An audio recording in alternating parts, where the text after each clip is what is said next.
እዛው ችግርን ወይም ድህነትን እያማረረ ይኖራል አይደለም ወደ ገጠር ግባ ወይም ከተማ ቀይር ምድርን በሙሉ አላህ ለኛ ፈምሹ ፊ መናኪቢሃ በምድር በሙሉ ተንቀሳቅሰን በተለያየ ስራ ዘርፍና በተለያየ ቦታ ስራን እየሰራን ህይወታችንን እንድንመራ ነው እስላም ያስተማረው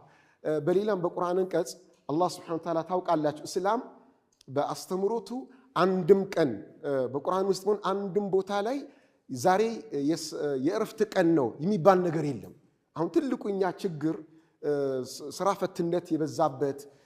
ኢኮኖሚያችንም የወደቀበት ትልቁ ነገር ስራ የመስራት ሞራላችን መውደቁ ነው ስራ የስራ ሞራል እስላም እንዳስተማረው በቁርአን እንደተነገረን አይደለም የስራ ሞራላችን በጣም የወደቀ ነው ዛሬ የእረፍት ቀን ነው ዛሬ በዓል ነው ነገም በዓል ነው አመታት ውስጥ ያሉትን በዓላቶችን ብንመለከታቸው እነዚህ በዓላቶች ብዙ ስራን ይጎዳሉ አላህ Subhanahu Wa Ta'ala በቁርአን ስለ ጁምዓ ቀን እንግዲህ በእስላም የተከበረ ቀን ሳምንታዊ ዒድ የሚባለው ቀን ጁምዓ ቀን ነው ጁምዓን ቀን አስመልክቶ ይላል فاذا نودي للصلاه من يوم الجمعه فاسعوا الى ذكر الله በጁምዓ ቀን ሁለተኛውን አዛን ወደ ሰላት ጥሪ ሲደረግ ፈጥናችሁ ስራውን ትታችሁ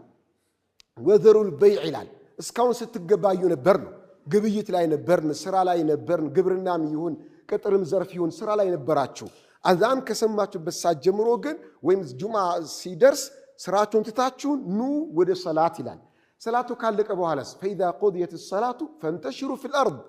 ሰላቱ ካለቀ በኋላ ምድር ላይ ስርጭት በሉ ይላል في الارض ነው ምድር በሙሉ በቃ እዚህም ስራ ፍለጋ እዛም ስራ ፍለጋ እዛም ስራ ፍለጋ